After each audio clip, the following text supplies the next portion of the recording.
I'm a single guy in my mid-30s. This happened a few years ago during a somewhat depressing period in my life. I had just broken up with my girlfriend of 5 years, the girl I thought I'd be marrying one day and starting a family with.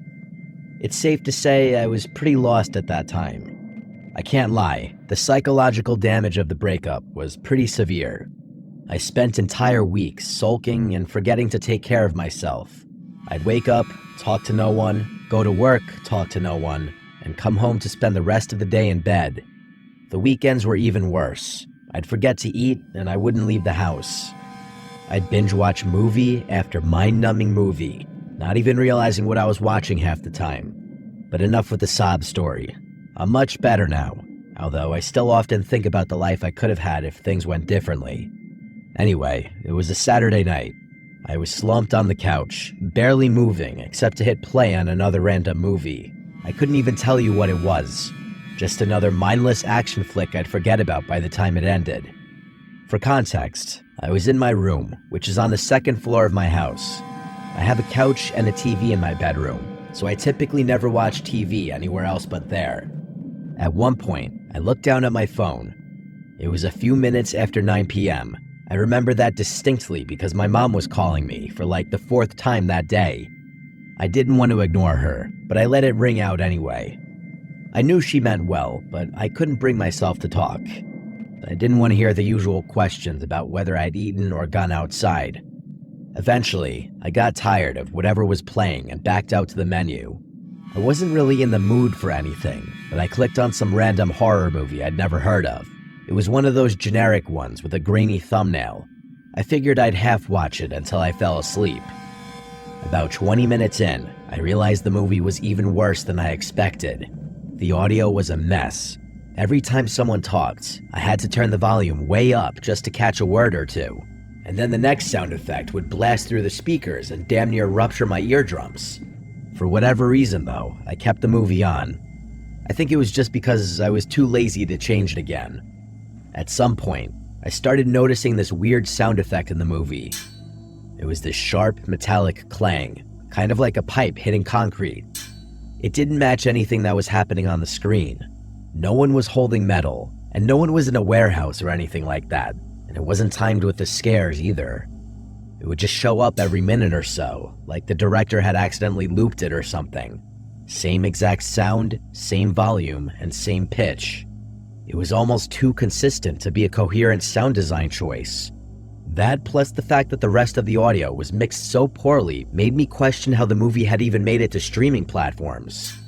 The poor quality of the movie actually made it harder to turn off, partly because I was enjoying criticizing it, but also partly because I needed to see how something so terrible would play out. About halfway through, I got up to use the bathroom, and for whatever reason, I actually paused the movie instead of not caring enough about what was going on. When I got back and sat down, I grabbed the remote and hovered over the play button, but right as I was about to press it, I heard that sound again. That same sharp metallic clang, except this time, the movie was paused. I froze for a second, just staring at the screen. No audio, no movement. The sound had been clear as day, and it had come from somewhere inside the house. That's when it clicked. It had never been part of the movie. I stayed completely still, trying to make sure I hadn't imagined it. I watched the paused screen and just listened, hoping my mind had just been playing a trick on me. But then, about 45 seconds later, there it was again. The exact same clang. I didn't waste another second. I immediately jumped up, grabbed a knife from my desk, and started moving room to room, frantically checking every place someone could possibly be hiding. Every room in the house was clear though. There was no one. In fact, there were no signs that anything was out of place either. But as I walked back up the stairs with my heart still pounding, I heard the clang again. It wasn't as loud this time, meaning it must have been coming from my room, where I had been watching the movie. But I had been sitting there the whole time, so that didn't make any sense. That's when it hit me. I had a few windows open. It was spring, and the weather had finally started warming up, so I'd gotten into the habit of cracking them in the evenings to let some air in. I started thinking maybe the sound wasn't coming from inside the house at all. maybe it had been coming from right outside the house this whole time. I don't know why, but that thought scared me even more. I went over to the window and pushed the curtain aside just enough to get a look at the backyard, and there it was. One of the deck chairs was sitting out in the middle of the lawn, maybe 20 feet from the house, and standing next to the chair was a kid, a young kid. I couldn't really make out any of his facial features given that it was so dark out, but the silhouette was way too small to be an adult. It was 100% a little kid. He was holding what looked like a PVC pipe, which explained the noise I had been hearing. He must have seen me, because as soon as I looked out the window, he smacked the pipe against the chair. I instantly stepped away from the window and felt my body start filling with fear. I know it sounds silly that I was afraid of something like that, but I couldn't fathom what that kid was doing outside my house. Did he have some kind of mental disorder? It didn't make sense. And then I thought about the fact that he must have been standing out there for nearly an hour, which freaked me out even more. I tried to slow my breathing and think rationally. Maybe the kid was lost. Maybe he had wandered off from a nearby house and didn't know how to get back. I told myself I couldn't just stand there and do nothing.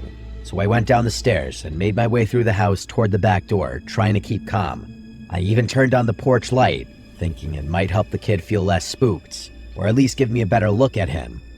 As I was turning the doorknob, I froze.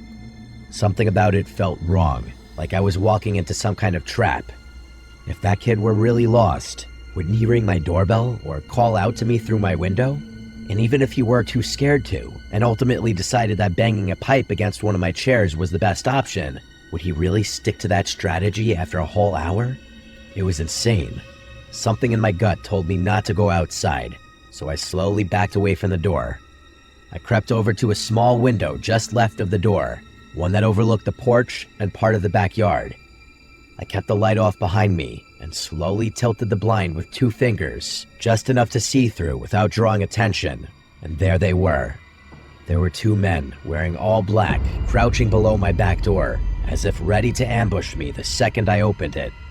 I must have stared too long, because one of the men suddenly turned his head and locked eyes with me through the glass. I dropped the blinds and instantly dialed 911. I was halfway up the stairs when I heard banging on the back door.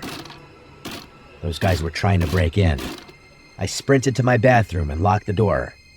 By that point, I was having a full-on panic attack. I felt like I couldn't move. I was struggling to breathe, honestly. Shortly after I got to the bathroom, I heard a crash from downstairs, followed by the sound of footsteps walking around below me. Those people were in my house.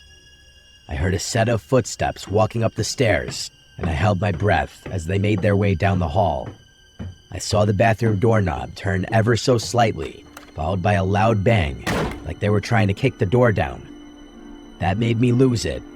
I yelled at the top of my lungs that the police were on their way, and the person on the other side of the door instantly ran back down the stairs. A few seconds later, I heard one of the doors slam, then silence. The police arrived shortly after that, and I told them everything. There wasn't much they could do. I didn't have any cameras, and I wasn't even able to give them any valuable information. The one thing that made them take things a little more seriously was the fact that there was a child involved. According to the police, that kind of involvement suggested whoever these guys were, they weren't just impulsive criminals. They were willing to go way further, and that was the scariest part for me too. I don't like thinking about the poor kid's involvement in the whole thing. Every explanation I came up with is equally sickening. The police told me I was likely the target of a random attack, but the whole scheme was just way too elaborate, in my opinion. Nothing has happened since, though, and I've since moved on with my life. I just really hope that kid is somehow safe, even though I know the odds are slim.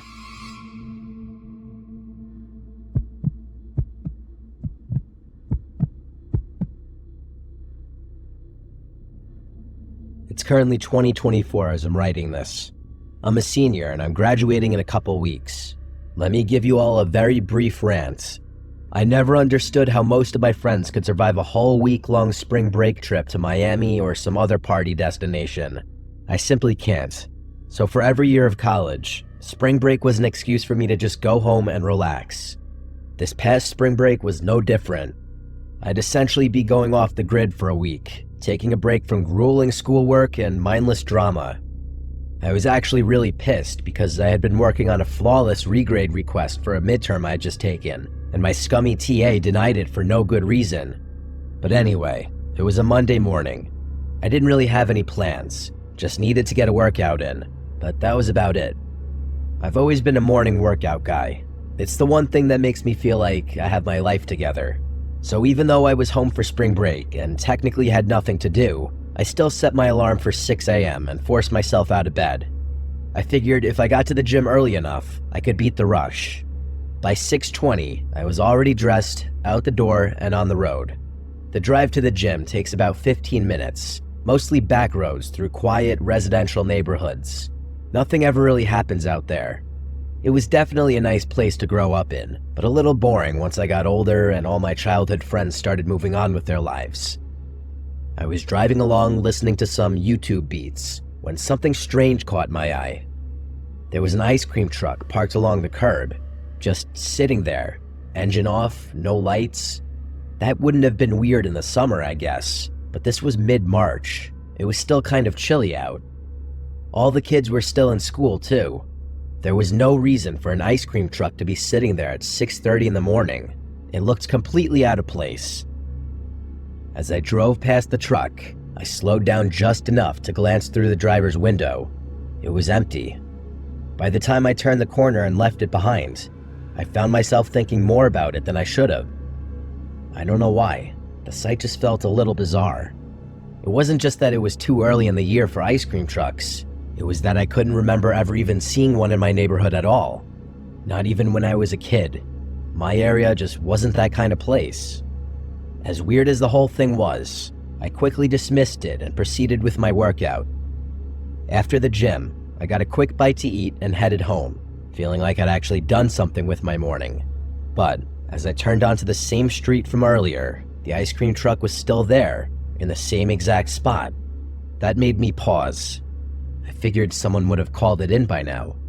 This is the kind of neighborhood where people are really uptight and get twitchy if you park too long in front of their house.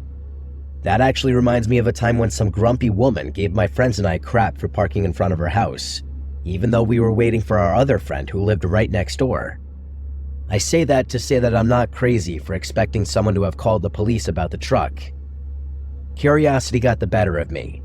Instead of heading straight home, I circled around the block to pass the truck again, just to see if someone was inside it now, and someone was.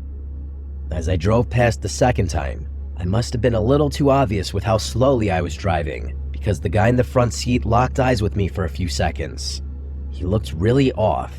He had this long, almost cartoonishly pointed nose and a scraggly beard that looked like it hadn't seen a razor in years. He genuinely looked like someone who lived in his vehicle, and it rubbed me the wrong way. I drove straight home after that. My parents were both at work, so I had the place to myself. I spent the next few hours just killing time. Sometime in the afternoon, I walked down the driveway to check the mail. As I got to the end of the driveway, I glanced down the street and nearly died inside. It was that same ice cream truck from before. It was parked across the street, about 3 houses down. It wasn't facing me, but I had a feeling it wasn't just a coincidence. I didn't move for a second. I just stood there, trying to make sense of what I was seeing. Had that guy really followed me home? I knew he had. There was no other explanation. I grabbed the mail and walked straight back inside, trying not to make it obvious that I'd seen anything. Once I was upstairs, though, I went to one of the guest bedrooms. There's a window that overlooks the street from a better angle, so I pulled the curtain aside and peeked through. Sure enough, the ice cream truck was still there. I watched it for a few minutes, but nothing happened. I'm not sure what I expected to see, but I couldn't bring myself to look away. Eventually, I had no choice. I didn't have all day to spend staring out a window, so I tried to get some stuff done on my laptop. I couldn't focus, though. Every half hour or so, I'd feel the urge to go back to the guest room and glance out the window. Every time I looked, the ice cream truck was still visible, but it was in a different spot, which meant the driver was intentionally moving around the street for whatever reason. I didn't know whether it was a good idea to call the police or not. I wasn't sure what I'd even say, given that nothing had actually happened. Even now, I wish that I had just done what any normal person would have done and either called the police or tried to ignore the truck, but I was too curious. My older brother is really into bird watching, so I started digging around his room for a set of binoculars I knew was in there somewhere. Eventually, I found them and returned to the guest room. I pulled the curtains aside and looked at the truck through the binoculars. I was not prepared for what I was about to see. Through the driver's side window, I could see that man from earlier, only he wasn't just sitting there. He was looking back at me with a pair of his own binoculars. As soon as he saw me looking, he instantly dropped the binoculars, started the truck, and drove off. I was horrified. That guy had been spying on me and my house for the better part of 3 hours after literally stalking me home. That's when I finally called the police. I didn't even know what I was expecting from it. I just didn't know what else to do. I told them that this ice cream truck had been circling my neighborhood all day, that I'd seen a man inside watching my house through binoculars, and that he drove off the second I looked back. The dispatcher was calm and told me they'd send someone to patrol the area and keep an eye out. She told me it should be relatively easy to spot an ice cream truck given how distinctive they were. Then she hung up. I didn't know what else to do after that. When my parents got home a little while later, I filled them in. They were obviously concerned, but they also told me it probably wasn't worth worrying about anymore. I was pretty tired by then, so I fell asleep pretty quickly. Sometime later, I woke randomly in the middle of the night. Instinctively, I grabbed my phone off my nightstand. It was sometime just after 3 a.m. I sat there in bed, trying to figure out what had woken me up, when I heard it. Music.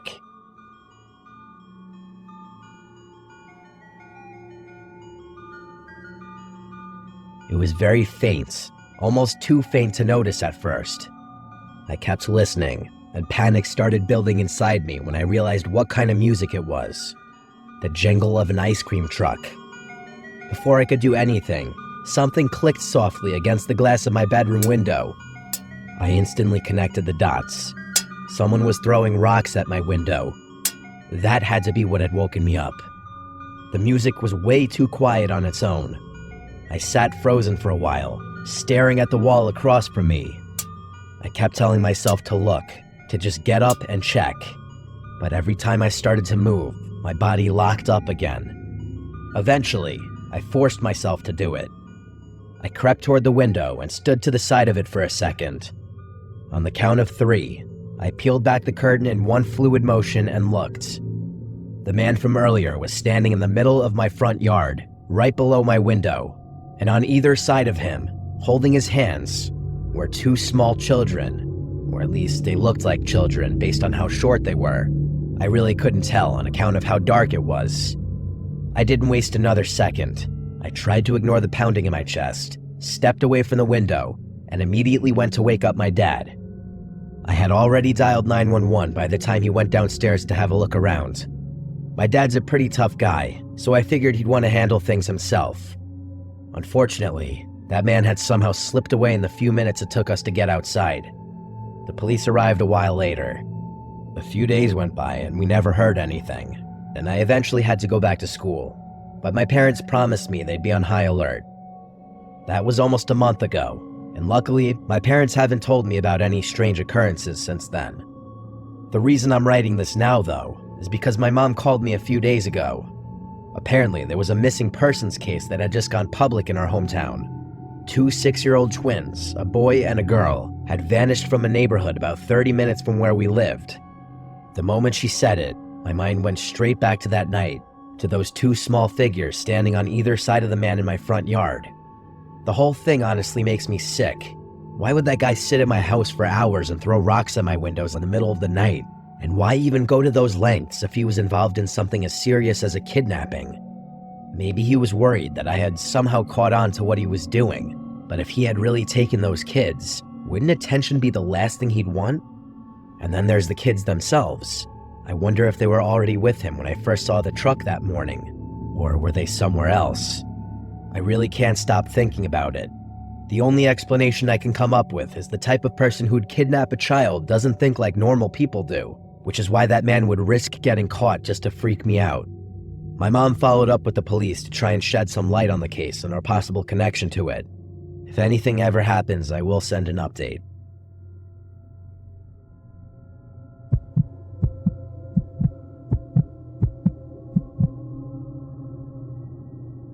This happened last spring, about 9 months ago. I'm a sales associate for BMW, so my weeks are pretty busy. When I'm not at the dealership, I'm answering my phone. Because of all the phone work involved, sometimes I feel like I have more to do when I'm not at the dealership, as funny as that sounds. Because of the nature of my work, I pretty much have to answer my phone every time it rings, especially when it's an unknown caller. So, as you'd expect, I get a lot of scam calls, but I have no choice but to answer, just in case it's a client or an interested party. One night, sometime after 10 p.m., my phone started ringing. It was a number my phone didn't recognize. Normally, I would have picked up without thinking, but this time I was already in bed halfway through winding down. Something about how late it was just made me let it ring out. They didn't leave a voicemail. I figured if it was important, they'd leave one. But a few minutes later, the same number called again. I sat up and answered it. I was a little irritated, but I still tried to keep my voice polite, just in case it was someone serious. At first, all I heard was static, just this thick, uneven fuzz. I was about to hang up when I caught something underneath it. A voice. I held the phone closer and listened. It was my voice. I was 100% sure of it. That actually made me freeze up a little bit. After a few seconds, I realized it was more than just a recording of my voice. It was a conversation I'd had earlier that day with a client. Just standard stuff, pricing, availability, setting up a test drive. Nothing sensitive, but it was definitely real. It was definitely my voice. I still don't know if it was the right decision, but I instantly hung up the phone. I sat there for a while, just staring at my phone, trying to make sense of what I'd just heard. I wasn't panicking, but I definitely wasn't calm either. The best way I can describe what I was feeling was a mix of confusion and unease. My first thought was that maybe it was the client I had talked to earlier. Maybe he had accidentally called me while trying to play back the call or record it for his own notes. I really don't know. It felt like a stretch, but it was the only explanation that didn't immediately spiral into something worse. That didn't really explain why the number was unknown instead of the number he had called from earlier, but it was the best I could come up with. The next morning, I decided to call him back just for my own sanity. He answered right away and seemed totally normal, friendly even. But when I brought up the call from the night before, he had no idea what I was talking about. He sounded genuinely confused. I apologized for the mix-up and hung up, and for whatever reason, I believed him. The rest of the day was normal. I had a few appointments, followed up with some leads, nothing out of the ordinary. I didn't think too much about the call from the night before, but later that night, around the same time, I got another call. The number wasn't saved in my phone again, but it was different from the number that had called me the night before. This time, I answered it immediately. Exactly what I was dreading happened. It was another static-heavy recording of a conversation I had that day with a client. A different client. A whole different conversation entirely. I hung up again without saying anything. That night was when it really started getting to me, because now it felt intentional, and I noticed something else. The recording didn't include the client's voice. It was only me talking, like a one-sided call. I started wondering if someone had been listening in on my conversations and recording me somehow. I didn't sleep very well that night, as I couldn't stop thinking about it, but I didn't know what to do. I never thought I was a paranoid person, but the next week of my life proved me wrong. Every night for a week, the same thing would happen. I'd get a call from a random number and would listen to a staticky recording of a conversation I'd had that day. I started recording the calls myself. I can't even tell you why. I just thought it was the smart thing to do. By the third or fourth night, it started to wear on me. Not just in a creepy, this is weird kind of way. I mean, it started to actually mess with my head. I couldn't relax, I couldn't think. I'd catch myself looking out the window every few minutes, like someone might be standing out there watching me. I started triple locking my front door. Then I started leaving a light on in every room at night.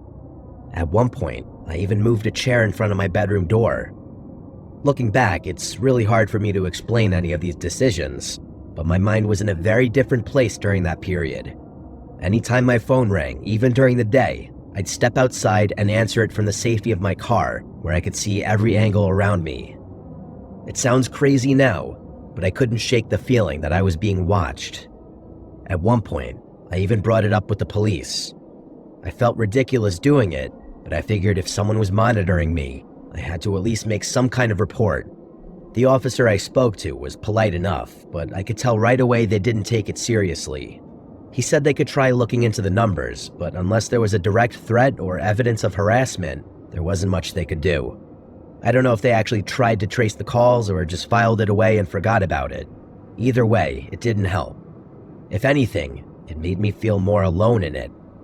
A few days later, though, the calls suddenly stopped. That week of obsessively checking my surroundings and answering calls from my car must have deterred whoever was harassing me. Part of me wanted to believe it was over, but I couldn't relax. If anything, the sudden absence of contact actually caused me to spiral even further into paranoia. My mom is schizophrenic, so I always figured I was predisposed to developing some kind of mental condition, but it was literally happening right before my very eyes. I was becoming one of those reclusive people who think the entire world is spying on them.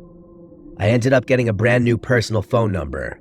It was a massive headache. Switching numbers meant having to reestablish contact with clients, update everything linked to my phone, and risk missing out on people trying to get in touch with me. But I did it anyway. I couldn't shake the feeling that my old number had been compromised somehow. After a few more days of radio silence, the thing I was dreading happened. One night after work, I got another call. It was exactly like the ones before it.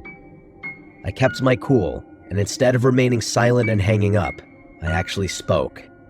I said something along the lines of, "I don't know who you are or why you're doing this, but if it's money you want, I've got it." I went on to say that I'd happily pay to be left alone. I gave the person my address and said I'd be willing to meet. And then, for the first time, there was an actual voice on the other end. It sounded like they were using a voice changer. And all they said was, 11 o'clock, before hanging up. I know what you're thinking. Why the hell would I volunteer my address like that? Honestly, I can't answer that question. I was acting irrationally, I know that. But it's impossible for me to explain exactly how my mind was working during that time, so I'm not even gonna bother. The next 4 days were the most traumatic and stressful moments of my life. I'm not sure how much I can even type out without getting too graphic, but here goes. I have a handgun in my house for personal safety. I grabbed it from my room, loaded it, and sat at my kitchen table and waited.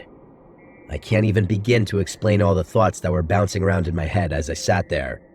I contemplated a lot of things in those 4 hours.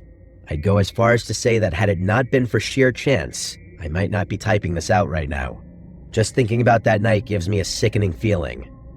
11 p.m. came and went, and no one showed up. There's no telling what I would have done had they actually showed up. I ended up sleeping at the kitchen table with the gun in my hand. It was by far the worst night of my life, but thankfully, that was the end of it. I never got another mysterious call again, but that didn't change the fact that that person had done irreparable damage to my mental state. It took me a lot of therapy and time off work to recover fully, and I still get chills thinking about how easily I was almost driven to complete madness. I will never have an explanation for what happened to me.